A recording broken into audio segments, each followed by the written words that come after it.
You purchased stock in Innate Immunotherapeutics, a company working to develop new drugs, on 4 separate occasions between January 2015 and August 2016.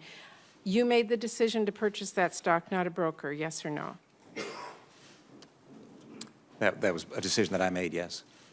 You were offered an opportunity to purchase stock at a lower price than was available to the general public, yes or no?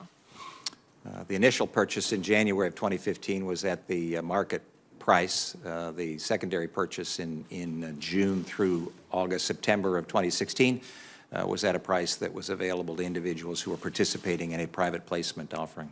That was lower than was available to the general public, correct? I don't know that it was. It was the same price that everybody paid for the private placement offering. Well, Congressman Chris Collins, who sits on President-elect Trump's transition team, is both an investor and a board member of the company.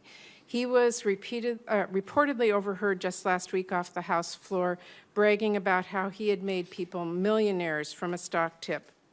Congressman Price, in our meeting, you informed me that you made these purchases based on conversations with Representative Collins. Is that correct? No, that is what you said to me in my office. What I believe I said to you was that I learned of the company from Congressman Collins.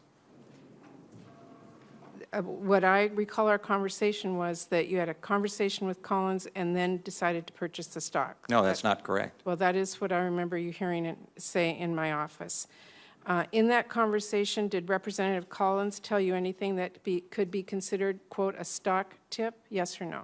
I don't believe so, no.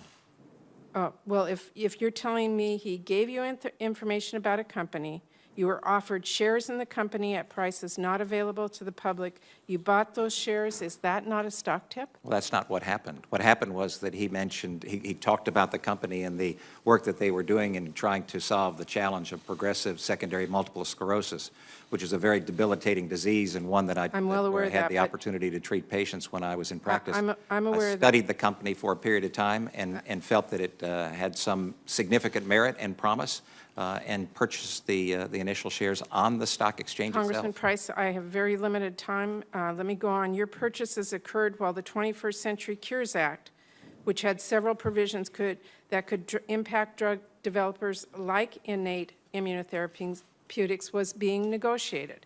And again, just days before you were notified to prepare for a final vote on the bill. Congressman, do you believe it is appropriate for a senior member of Congress actively involved in policymaking in the health sector to repeatedly personally invest in a drug company that could benefit from those actions, yes or no? Well, that's not what happened.